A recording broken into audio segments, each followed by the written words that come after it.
Guys ಇಲ್ಲಿ ಕಾಣಿಸ್ತಿರೋ ನಾಯಿಗೂಡು ಇದೆಯಲ್ಲ, so ಇದು ತುಂಬಾನೇ ಹಳೇದು.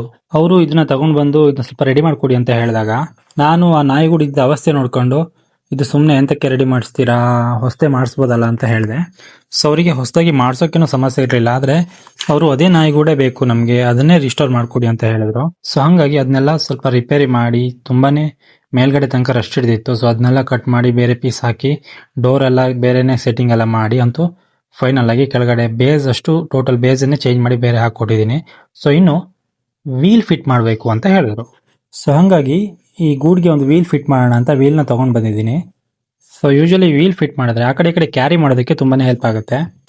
ಇವಾಗ ನಿಮ್ಗೆ ಅನ್ಸ್ಬೋದು ಕಳ್ಳರು ಬಂದು ಎತ್ತಾಕೊಂಡು ಹೋಗೋಕೆ ಸ್ವಲ್ಪ ಹೆಲ್ಪ್ ಆಗುತ್ತೆ ಅವರಿಗೆ ಅಂತ, ಬಟ್ ಕಳ್ಳರು ಬಂದ್ರು ಎತ್ತಾಕೊಂಡು ಹೋಗೋದ್ರೆ ಎತ್ತಾಕೊಂಡೇ ಹೋಗ್ತಾರೆ ಹೊರತು ತೊಳ್ಕೊಂಡು ಹೋಗಲ್ಲ. ಸೊ ವರಿ ಮಾಡ್ಕೊಂಡು ಇದು ಹೆಸರು ಕ್ಯಾಡಬಾಮ್ಸ್ ಫ್ಯಾಬ್ಲೋ ಎಸ್ಕೋಬಾರ್ ಅಂತ. ಬಿಡ ಯಾಕಲ್ಲ ವೀಲೆಲ್ಲ ಫಿಟ್ ಆದ್ಮೇಲೆ ಈ ತರ ಕಾಣಿಸುತ್ತೆ ನೋಡಿ, ಮೂಮೆಂಟ್ ಎಲ್ಲ ಯಾವ ತರ ಇದೆ ನೋಡಿ, ವೆಲ್ಡಿಂಗ್ ಎಲ್ಲ 4 ಸೈಡ್ ಎಲ್ಲ ಹಾಕಿ ಕ್ಲೀನ್ ಆಗಿದೆ. ಸೊ ನಿಮ್ಮಲ್ಲಿ ನಾಯಿಗುಡಿಗೆ ವೀಲ್ ನ ಫಿಟ್ ಮಾಡ್ಕೊಂಡ್ರೆ ಒಂದು ಬೇಸಿಗೆ ಟೈಮಲ್ಲಿ ಹೊರಗಡೆ ತಂದಿಡ್ಬೋದು, ಅಥವಾ ಮಳೆ ಬರ್ತಿದೆ ಅಂದ್ರೆ ಒಳಗಡೆ ತಗೊಂಡೋಗಿಡ್ಬೋದು, ಆ ಥರನೂ ಮಾಡ್ಕೋಬಹುದು.